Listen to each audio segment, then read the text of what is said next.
अब वो रिकॉर्डिंग भूलने के कारण वो आधा इधर आधा उधर हो गया। अब आप मुझे ये बताओ, क्या मंदिर जो मैंने कल का लेक्चर और आज यूट्यूब पे थोड़ा दिया है, तो क्या उससे समझ पाओगे आप लोग? अगर उससे समझ बच जाओगे तो फिर मुझे मंदिर पढ़ाने की जरूरत नहीं है, और अगर नहीं समझ सकते हैं तो फिर ये जानने की दोबारा फिर मुझे पढ़ाना पड़ेगा। जैसा बताएं आपको, स्पीकर ऑन करके मुझे बताएं संतोष, या समझ जाएंगे, क्योंकि मैंने यूट्यूब वाला एक वीडियो आया नहीं आया पता है। सर आगे पढ़ाइए सर, तो समझ आगे लेंगे। पढ़ाएं, ठीक है। तो आगे जी पढ़ा सर। रहे हैं, और आज आज ये वाला पोर्शन समाप्त हो जाएगा, कल जी से सर। टेक्निकल चालू करेंगे। ठीक है, ओके चलिए। सर। तो आज सबसे पहले हम लोग देख लेते हैं, मंदिर हो गया, मस्जिद देखते हैं। मस्जिद, कौन कौन आ गया है? सीपी सिंह है, संतोष है, विकास चौहान है, प्रवीण है, प्राची है, गणेश है, स्नेहा है, राजेंद्र है, सत्यवती है, सीमा है, शालिनी है, और अस्मा है। चलिए, तो आज हम लोग देखते हैं मस्जिद क्या होती है। मस्जिद किसे कहते हैं? इस्लाम धर्म के मानने वाले लोग। कौन? इस्लाम धर्म के मानने वाले लोग जिस स्थान पर सामूहिक रूप से जो इमाम होता है, उस इमाम के पीछे नमाज पढ़ते हैं, उसे कहते हैं मस्जिद। जो भवन के रूप में होगी। नमाज तो हर जगह हो जाती है, नमाज तो हम कहीं भी पढ़ सकते हैं, लेकिन भवन के अंदर जिसमें साथ में जुमा भी हो। जुमा मतलब शुक्रवार की नमाज अवश्य होती हो। अगर शुक्रवार की अवश्य नमाज नहीं होती है तो वो मस्जिद नहीं है। तो आइए ध्यान दें, मस्जिद किसे कहते हैं? इस्लाम धर्म के मानने वाले लोग, देखेंगे आप, इस्लाम धर्म के मानने वाले लोग जिस स्थान पर सामूहिक रूप से नमाज यानी प्रार्थना कह लें, नमाज पढ़ते हैं या कह लें अदा करते हैं, नमाज पढ़ते हैं या अदा करते हैं, ठीक है। लेकिन शुक्रवार की नमाज अवश्य पढ़ी जाए, उसे क्या कहते रिकॉर्डिंग हैं? लगा दी। बिल्कुल लगा दी। उसे मस्जिद कहते हैं। रिकॉर्डिंग अब हम पहले ही लगा दिया करेंगे, बात करने में ही लगा दिया करेंगे, ठीक है। तो इस्लाम धर्म के मानने वाले लोग जिस स्थान पर सामूहिक रूप से नमाज पढ़ते हैं या अदा करते हैं, लेकिन शुक्रवार की नमाज अवश्य पढ़ी जाए, उससे मस्जिद कहते हैं। उस मस्जिद में जो शुक्रवार की पढ़ी जाती है, उसे उसमें खुतबा जरूर पढ़ा जाए। क्या बोलते हैं इसको? यानी शुक्रवार वाली नमाज में पढ़ा जाता है खुतबा। क्या पढ़ा जाए? खुतबा। खुतबा कौन पढ़ता है? पेशिमाम पढ़ता है। पेशिमाम का होता है जो एक आगे एक व्यक्ति होता है और बाकी उसके पीछे सब लोग खड़े होते हैं। तो खुतबा अवश्य पढ़ा जाए तो उससे कहते हैं क्या? मस्जिद कहते हैं। तो इस तरह से इस्लाम धर्म के मानने वाले लोग जहां जाके नमाज पढ़ते हैं उसे मस्जिद कहते हैं। आइए मस्जिद की बात करते हैं कि मस्जिद जो हिंदुस्तान में मस्जिद, वैसे देखा जाए तो सबसे पहले जो मस्जिद स्थापित हुई है वो एक तरह से देखा जाए तो सऊदी अरब में थी, लेकिन हिंदुस्तान में जो स्थापित हुई है उस मस्जिद का नाम है, ध्यान रखिएगा, उस मस्जिद का नाम है चेरामन जुमा मस्जिद। ये हिंदुस्तान की, आप लिखोगे, पहली मस्जिद है। हिंदुस्तान की ये पहली मस्जिद चेरामन जुमा मस्जिद है। तो ये मस्जिद कहां है और ये मस्जिद कैसे स्थापित हुई, किस तरह से क्या परिस्थितियां हैं, क्या कारण हैं, ये सब हम लोग जान ले पाएंगे। चेरामन पेरूमल, ध्यान देना इसको, ये मस्जिद का नाम है पहली, इसकी डिटेल समझ लें। चेरामन पेरूमल ये एक केरल का राजा था, केरल का एक राजा था। चेरामन पेरूमल ये केरल का एक राजा हुआ करता था। और जो ये राजा था, एक दिन ये राजा अपनी पत्नी के साथ महल पे खिड़की के पास, रात का समय था, वहां खड़ा हुआ था। इस राजा ने देखा आसमान की तरफ, एक कहते इत्तेफाक है, वो आसमान की ओर देख रहा था और आसमान पे जो चांद है वो चांद के दो टुकड़े हुए, कुछ दूर तक चांद दो टुकड़ों में दूर हुआ और धीरे धीरे बाद में वापस जुड़ गया। इस राजा ने, जिसका नाम था चेरामन पेरूमल, जो केरल का राजा था, अपने महल से देख रहा था, उसने अपनी पत्नी से कहा, रानी से कहा कि क्या रानी तुमने देखा? तो रानी ने कहा हाँ महाराज, हमने देखा कि चांद के दो टुकड़े हुए और फिर वो आपस में जुड़ गया। तो कहे कि यार मैं कोई स्वप्न में तो नहीं देख रहा था, इसीलिए मैंने तुमसे पूछा। बोले नहीं महाराज, हमने भी देखा है। इसके बारे में रात भर बड़ा बेचैन रहा और अगले दिन जब वो दरबार में आया अपने, तो वहां के जो ज्योतिष वगैरह थे, वहां के लोग जो ज्ञानी व्यक्ति लोग थे, उनसे पूछा। उन्होंने ये बताया कि ऐसे ही हुआ होगा, अचानक टूट गया, लेकिन वो उनकी बात से संतुष्ट नहीं हुआ। समय कुछ बीत गया। एक दिन पता ये चला कि अरब देश के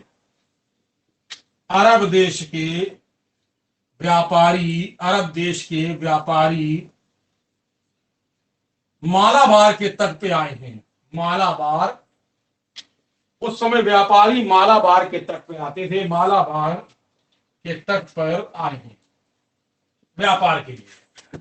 जब भी कोई नया मुल्क, नई देश का कोई भी व्यापारी आता है तो उसको इजाजत देनी पड़ती है। जैसे आज भी अगर कोई विदेशी आता है, बड़ी तो कंपनी आती है, तो उसको भारत सरकार से उसको अनुमति लेनी पड़ेगी।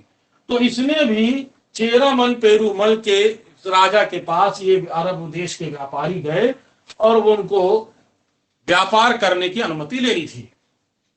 जब ये लोग व्यापार करने की अनुमति ली तो ऐसे इत्तेफाक उसने कहा कि मैंने ऐसी ऐसी घटना देखी है। तो वो व्यापारी मुस्कुराए, कहा कि ये तो कोई एक ही करिश्मा व्यक्ति कर सकते हैं, वो जो पश्चिम में अरब देश में रहने वाले जो सूफी हैं, सूफी संत हैं, उनका नाम है हजरत मोहम्मद सल्लल्लाहु ताला अलैहि वसल्लम। ये शब्द जो मैं बोल रहा हूं यही कहा। तो जब ये इन्होंने इस पूरी बात सुनी कि ये करिश्मा तो वही कर सकते हैं, तो उनसे कहा कि मैं मिलना चाहता हूं। बोले कि जब मैं मेरा मालाबार तक से मेरा व्यापार यहां से जाएगा अरब देश की, तो आप चल दीजिएगा। तो वो चेरामन पेरूमल इन व्यापारियों के साथ वो अरब देश पहुंचा और उस देश में हजरत मोहम्मद सल्लल्लाहु अलैहि वसल्लम वहां पर उपस्थित थे। उनसे जाकर के मिला। चेरामन पेरूमल किससे मिला? मोहम्मद साहब से।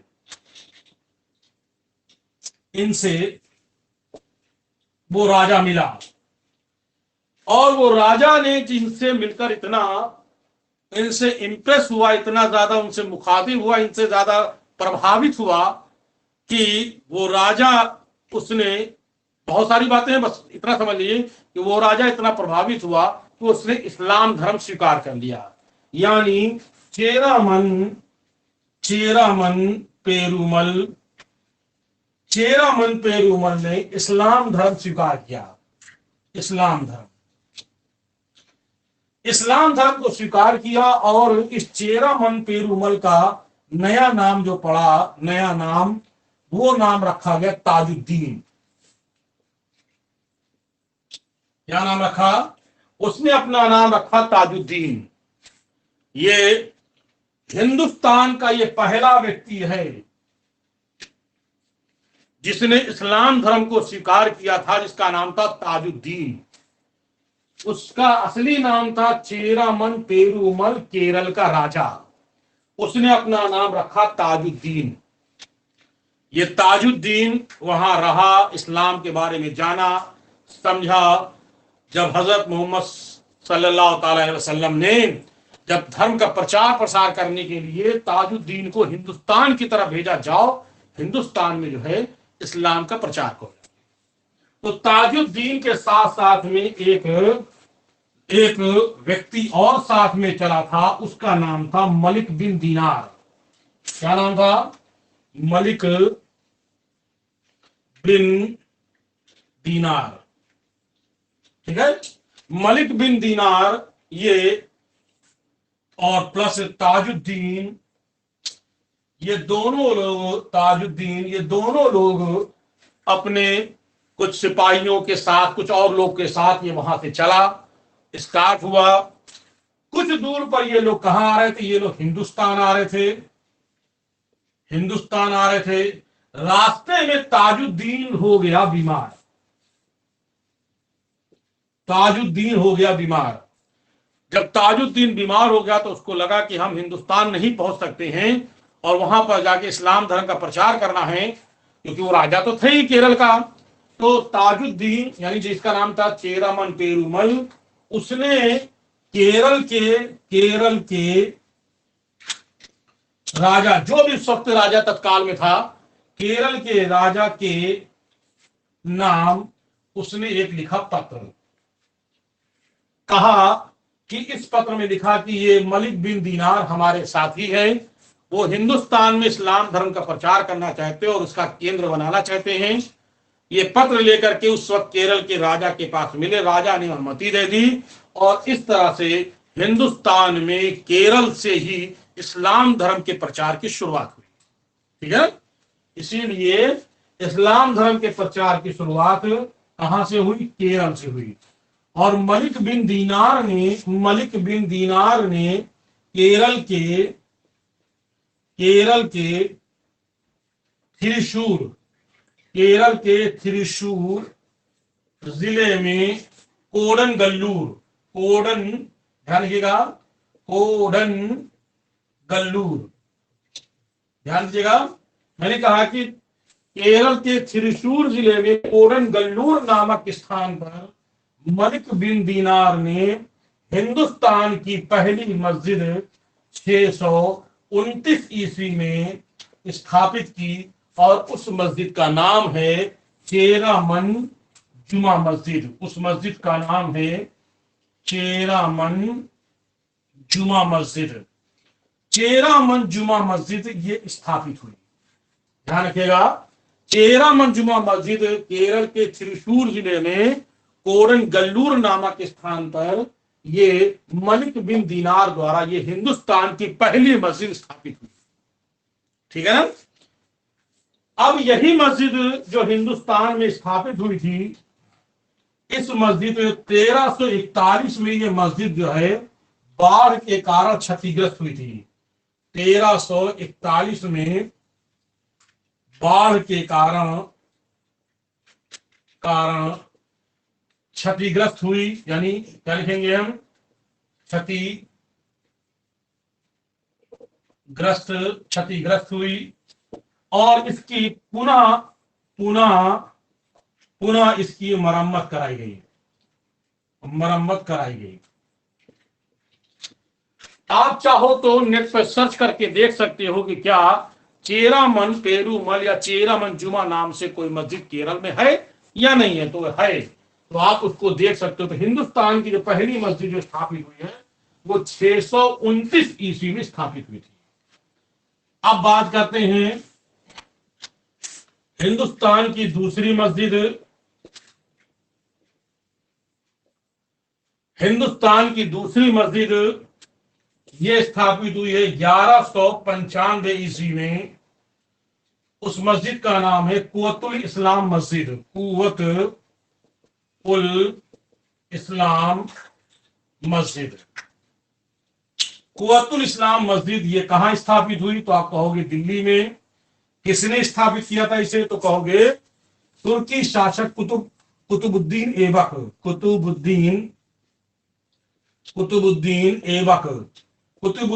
ऐबक द्वारा ये कुव्वतुल इस्लाम मस्जिद स्थापित दिल्ली में की गई थी। तो ये हिंदुस्तान की दूसरी कह सकते हैं, या इसे कह सकते हैं तुर्कों की पहली मस्जिद। किसकी है? तुर्कों की पहली मस्जिद। क्वेश्चन आएगा तुर्कों की पहली मस्जिद कौन सी, तो ये लगाएंगे, लेकिन नंबर पे आएगी तो कहेंगे दूसरे नंबर पे। तो दूसरे नंबर की ये कोतुल इस्लाम मस्जिद है। भारत में जो स्थापित हुई थी पहली मस्जिद, वो यही कहेंगे कि चेरामन जुमा मस्जिद है, जो केरल में स्थापित है। ये आपका हो गया मस्जिद। इसी तरह से एक मस्जिद अगर कहा जाए कि हिंदुस्तान की सबसे बड़ी मस्जिद कौन सी है, कहा जाए कि हिंदुस्तान की सबसे बड़ी मस्जिद कौन सी है, यानी हम कह सकते हैं कि सबसे बड़ी मस्जिद, सबसे बड़ी मस्जिद जो है वो हिंदुस्तान की, वो है जामा मस्जिद। कौन सी है? जामा मस्जिद। तो ये कहाँ है आप जानते हैं, ये दिल्ली में है। और इसे बनवाने का श्रेय जाता है किसे? तो कहेंगे ये शाहजहां को जाता है। शाहजहां ने लगभग 16 से 54 के आस 50 से 54 के बीच में इसका निर्माण कराया था। तो हिंदुस्तान की सबसे बड़ी मस्जिद का नाम है जामा मस्जिद, ध्यान रखिएगा। क्लियर हो गया? तो ये है आपके मस्जिदों के बारे में मैंने आपको जानकारी दी। क्लियर हो गया भैया? और आपने नाम सुना होगा मोती मस्जिद, मोती मस्जिद, ये नाम। फिर मैंने लिखा मोती मस्जिद, फिर लिखा मैंने मोती मस्जिद। तो मैंने मोती मस्जिद 3 बार लिखा है। एक मोती मस्जिद जो है वो आगरा में है, एक मोती मस्जिद दिल्ली में है, एक मोती मस्जिद ऊपर लिख देते हैं, एक मोती मस्जिद लाहौर में है। 3 मोती मस्जिद मैंने लिखा है। ये 3 मोती मस्जिद लिखा मैंने। अब ये 3 मस्जिद को अलग अलग लोगों ने बनवाया है। तो आप कहोगे मोती मस्जिद जो लाहौर वाली है इसको जहांगीर ने बनवाया था, इसको जहांगीर ने। आगरा की मोती मस्जिद इसको शाहजहां ने बनवाया था, और दिल्ली की मोती मस्जिद इसे बनवाया था औरंगजेब ने। बाकी हिंदुस्तान में बहुत सारी मस्जिदें हैं। अब उन मस्जिदों को जब स्थापत कला पढ़ेंगे तो ही बताई जा सकती है, लेकिन मेन बातें मैंने आपको बता दी। तो ये हो गया आपका मस्जिद। अब आगे बात करते हैं, एक चीज छूट गया था, खानकाह। ये आपकी हो गई मस्जिद।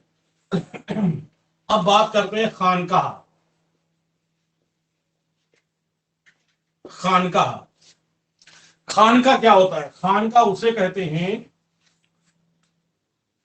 सूफी संतों का निवास स्थल, जहां पर इस्लामिक शिक्षा दी जाती हो। क्या कहेंगे? सूफी संतों का निवास स्थल, जहां जहां धर्म गुरुओं द्वारा इस्लामिक शिक्षा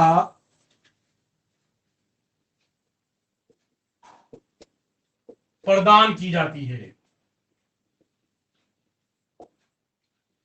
इसके अलावा मैंने कहा कि यह सूफी संतों का निवास स्थल है, इसे कहते हैं खानकाह। इसी में ही बना है मदरसा। बस इतना समझिएगा, खानकाह जहां सूफी संत रहते हैं, शिक्षा भी दी जाती है, मदरसा भी है, वहीं पर सूफी संत रहते हैं, उसको मदरसा भी कहते हैं। ठीक है? लेकिन इसको कहा जाता है रिबत। इसका अन्य नाम क्या है? अन्य नाम, इसका एक नाम है रिबत। यानी क्या कहा? रिबत। ध्यान दीजिएगा, इसका एक नाम जो कहते हैं रिबत भी कहते हैं। ये है, आपको मैं लिख देता हूं, क्या है ये? रिबत।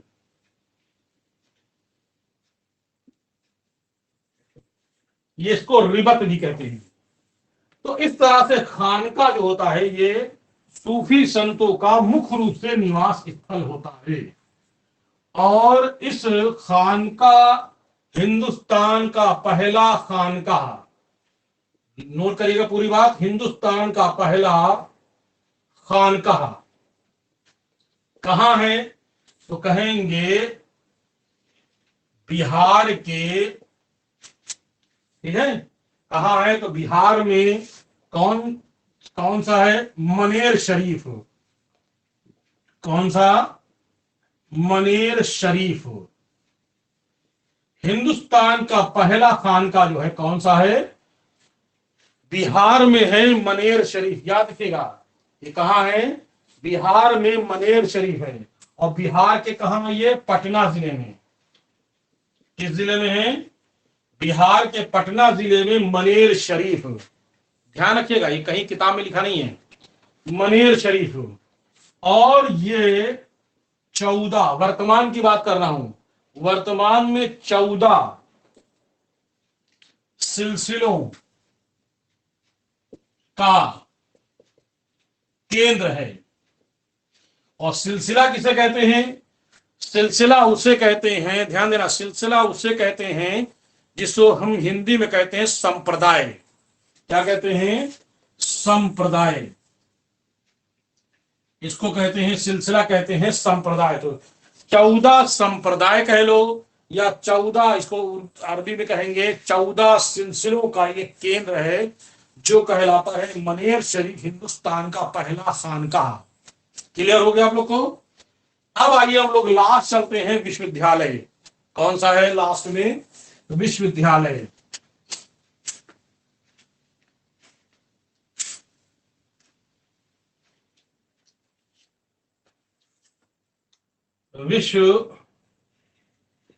विश्वविद्यालय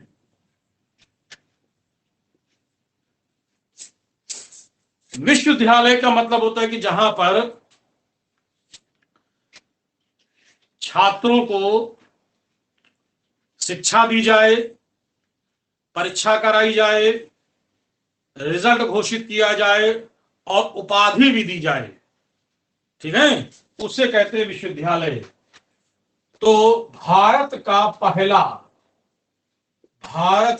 पहला या प्राचीन कह सकते हो, पहला विश्वविद्यालय कौन सा है? तो कहेंगे तक्षशिला। भारत का सबसे प्राचीन विश्वविद्यालय कौन सा है? तक्षशिला विश्वविद्यालय। विश्वविद्यालय, भारत का सबसे प्राचीन विश्वविद्यालय तक्षशिला विश्वविद्यालय। भारत का दूसरा प्राचीन विश्वविद्यालय नालंदा विश्वविद्यालय।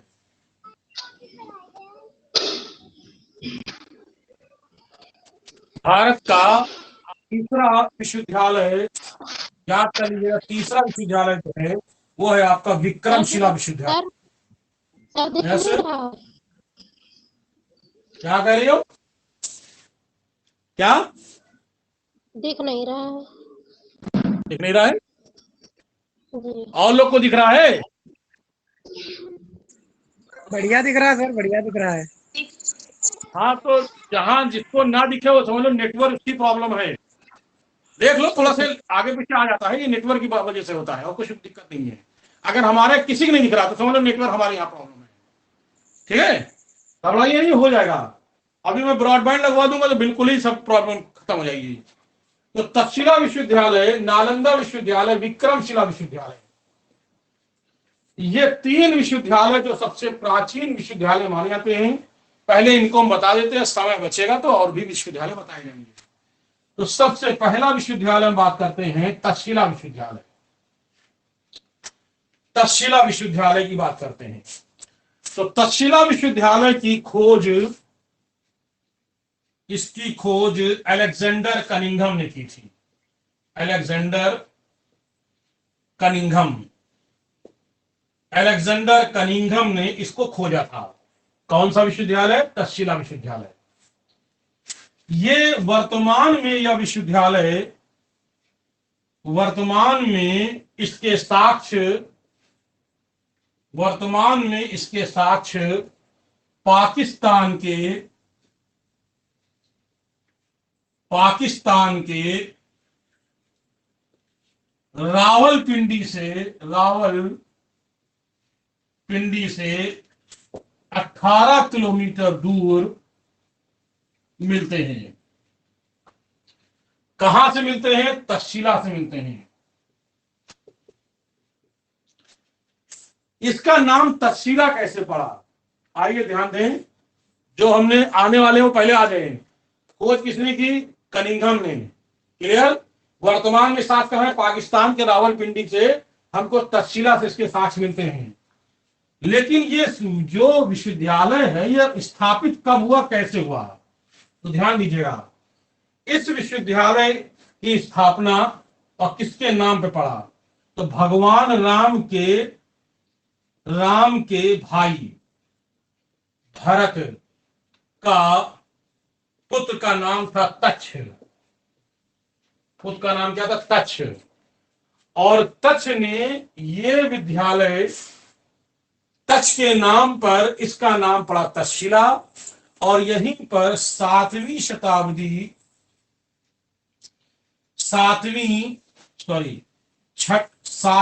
छठवीं शताब्दी ईसा पूर्व में इसका निर्माण कराया था, जिसके साक्ष्य वर्तमान में हमको पाकिस्तान से मिलते हैं। तो ये विश्व का, यानी विश्व का भी कह सकते हैं इसको आप, ये भारत का नहीं बल्कि विश्व का सबसे प्राचीन विश्वविद्यालय इसे हम कह सकते हैं। विश्व का, इसको हम प्राचीन विश्वविद्यालय के नाम से भी जानते हैं। ध्यान रखिएगा, कौन सा विश्वविद्यालय? उस विश्वविद्यालय का नाम है तक्षशिला विश्वविद्यालय। क्लियर हो गया? चलिए आगे हम लोग बढ़ते हैं। हम इसे एक चीज और थोड़ा जान लें। इसे 1980 में यूनेस्को की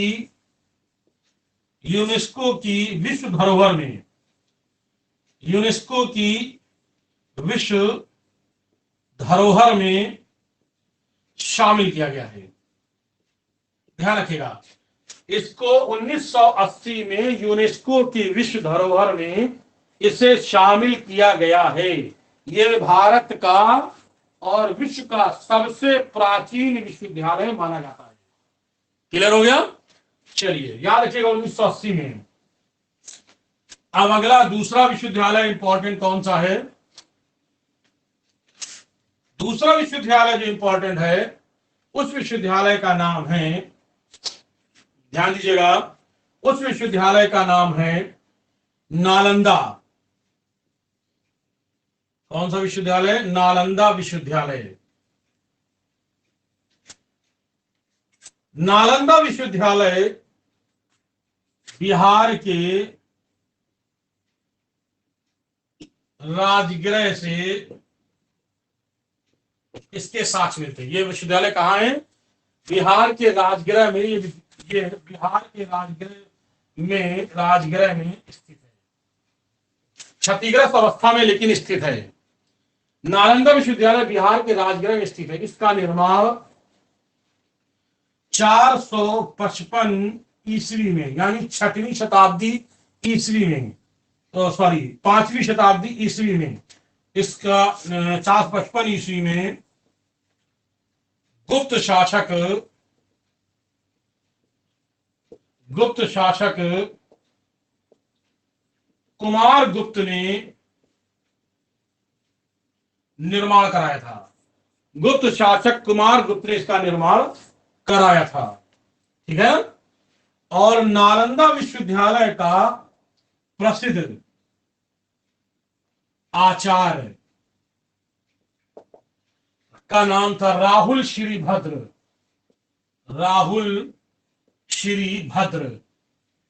यहां के जो आचार्य थे उनका नाम था राहुल श्रीभद्र। और इस नालंदा विश्वविद्यालय को 1203 में क्षतिग्रस्त किया था, यानी जला दिया था। किसने? तो कहेंगे बख्तियार खिलजी ने। किसने? बख्तियार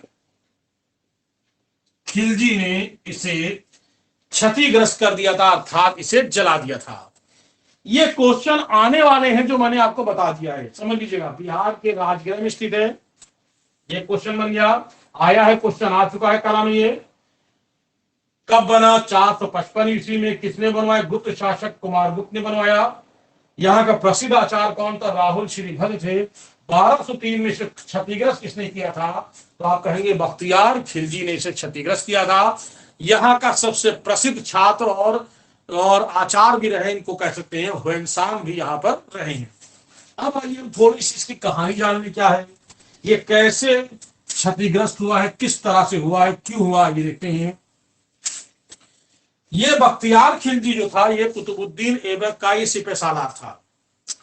जब ये यहां पर हिंदुस्तान में आया तो यहाँ की भौगोलिक परिवेश के कारण वो बीमार पड़ गया। अपने जो साथ में बहुत सारे जो है राजवैद्य को लेके आया था, जो उसके खुद के अपने वैद्य थे, उनसे उसने उनसे अपना इलाज करवाया, लेकिन वो स्वस्थ नहीं हुआ। फिर किसी ने कहा कि आप नालंदा विश्वविद्यालय के जो आचार्य हैं, जो एक बहुत बड़े, वो एक चिकित्सक भी हैं, उनसे अब अगर आप इलाज करा लें तो शायद कुछ हो सकता है। उसने कहा कि मैं किसी से इलाज नहीं कराऊंगा। खैर, समय बीत गया, लेकिन वो ठीक नहीं हो रहा था। उसके बाद बख्तियार खिलजी ने अपने आप को इलाज कराने के लिए उसने राहुल श्रीभद्र को बुलाया। राहुल श्रीभद्र आए, उनसे दो शर्तें रखी कि पहली चीज तो ये कि अगर आप मेरा इलाज करेंगे तो 1 महीने के अंदर अगर मैं स्वस्थ नहीं हुआ तो आपकी गर्दन काट दी जाएगी। एक यानी इलाज करना तो करिए, सही करिए, अन्यथा मत करिए। दूसरी शर्त रखी कि जो दवा होगी वो मेरी होगी। तो कुछ लोगों ने कहा अरे मरने दीजिए, लेकिन एक अच्छा डॉक्टर होगा, चिकित्सक होगा, वो अपने मरीज को मरने नहीं देगा। राहुल श्रीभद्र ने उनकी पूरी दिनचर्या जानी। फिर उसको जानने के बाद फिर 2-4-5 दिन बाद आए, उन्होंने एक कुरान शरीफ दी। आप जानते हैं इस्लाम धर्म की सबसे प्रमुख पुस्तक कुरान। उस कुरान शरीफ को प्रतिदिन पढ़ता था, और कुछ लोगों की आदत होती है जब पढ़ते हैं तो वो उंगली से जबान पे लगा लगा के ऐसे पढ़ते हैं, कुछ आदत होती पन्ना खोलने की, वो उसके अंदर एक आदत थी। उसी पन्नों पर, उसी पेज पर उसने दवा लगा रखी थी। जब वो प्रतिदिन पढ़ता था 4-5 पेज, तो दवा जो उसके मुंह में जाती थी, ये दवा जो उसी की थी, यानी राहुल श्रीभद्र ने अपनी ही दवाई दी थी। उस दवा से वो कुछ दिन बाद वो ठीक होने लगा और पूर्ण रूप से वो स्वस्थ हो गया। कहा ऐसा क्या चीज किया कि जो है ज्ञानी था, ऐसा क्या दिया कि मैं स्वस्थ हो गया, और कुछ समझ में नहीं आया। उसने कहा लगता यहाँ बहुत सारी जो है, यहाँ पर पांडुलिपियां बहुत सारी हैं जो ज्ञान बांट रही हैं, इन पांडुलिपियों को ही खत्म कर दीजिए, वरना हिंदुस्तान के अंदर ये तो बहुत ज्यादा हैं। इसीलिए जाते जाते उसने 1203 में बख्तियार खिलजी ने नालंदा विश्वविद्यालय को जला दिया। कहते हैं कि नालंदा विश्वविद्यालय में यहां पर 10,000 से अधिक पुस्तकें थी। 10,000 से अधिक पुस्तकें थी और 10,000 के आसपास यहां पर छात्र थे। बहुत बड़ा विश्वविद्यालय, इस विश्वविद्यालय में बहुत बड़ा पुस्तकालय भी था। अब वो पुस्तकें कहते 3 महीने तक पुस्तकें जली हैं, वो इतनी दूर दिन तक चलती रही हैं। खैर, तो ये है नालंदा विश्वविद्यालय के बारे में जो मैंने आपको जानकारी दी, राहुल श्रीभद्र और बख्तियार खिलजी से जुड़ी।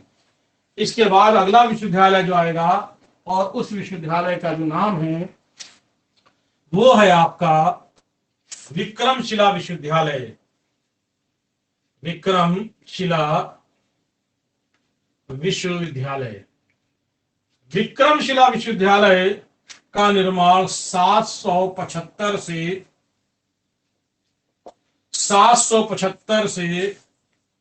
800 ईस्वी में, 775 से 800 ईस्वी में इसका जो निर्माण है वो पाल शासक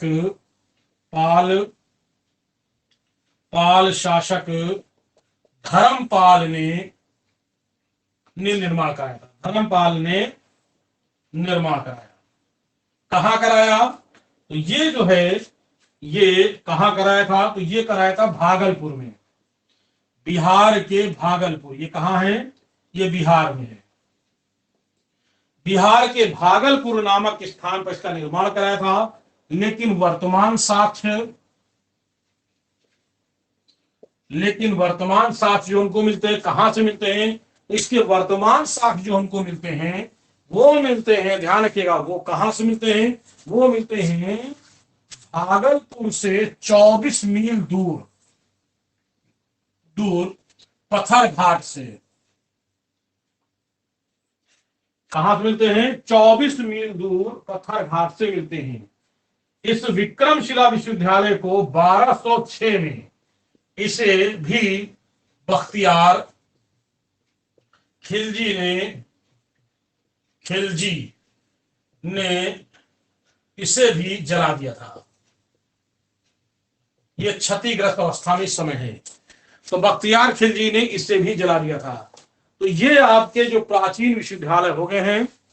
अब मैं ये कहूंगा कि जो और विश्वविद्यालय हैं उन विश्वविद्यालय के बारे में मैंने YouTube पर, आप जब विश्वविद्यालय मेरी YouTube वाले विश्वविद्यालय खोलोगे तो उसमें कुछ विश्वविद्यालय मैंने और डाल रखे, आप उससे देख लीजिएगा वो विश्वविद्यालय कौन कौन सा है। एक मद्रास विश्वविद्यालय मैंने उसमें डाल रखा है, बंबई विश्वविद्यालय मैंने डाल रखा है, और कलकत्ता विश्वविद्यालय इसमें डाल रखा है, और इलाहाबाद का विश्वविद्यालय डाल रखा है।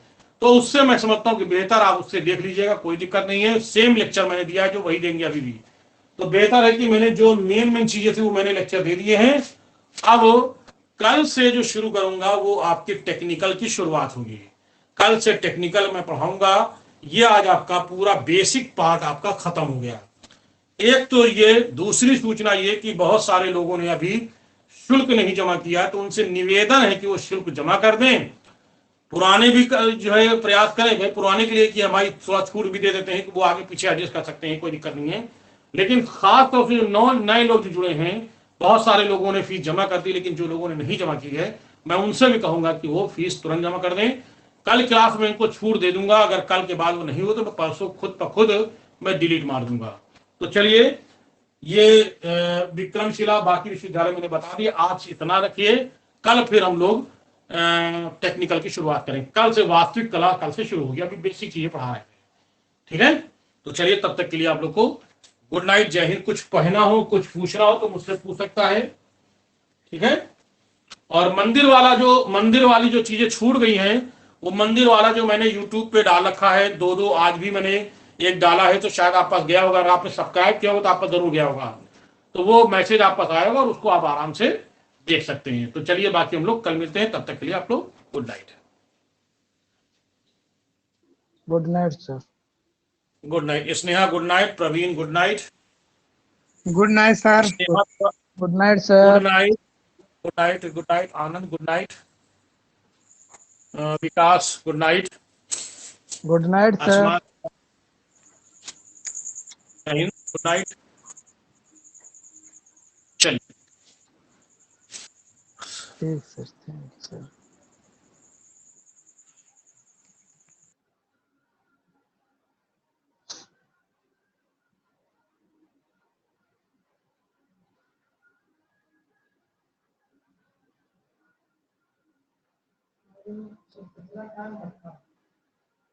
नहीं रखेंगे।